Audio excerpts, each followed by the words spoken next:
সাম্প্রতিক সময়ে অভিনেত্রী সাদিয়া আইমানের কিছু ছবি ও ভিডিও সামাজিক যোগাযোগ মাধ্যমে ব্যাপক আলোচনা তৈরি করেছে। এসব ছবি ও ভিডিও ঘিরে দর্শকদের মধ্যে মিশ্র প্রতিক্রিয়া দেখা যাচ্ছে। কেউ তার স্টাইল ও উপস্থিতির প্রশংসা করলেও আবার কেউ সমালোচনামূলক মন্তব্যও করেছেন। এই আলোচনার মধ্যেই অভিনেতা খায়রুল বাশারের একটি বক্তব্য নিয়ে নতুন করে চর্চা শুরু হয়েছে।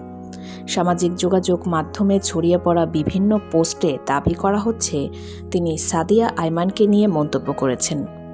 তিনি বলেছেন, সাদিয়া আইমান অশ্লীলতার দিকে যাচ্ছে। একজন মানুষের ব্যক্তিত্ব তার আচরণ, ব্যবহার ও উপস্থাপনার মধ্যেই ফুটে ওঠে।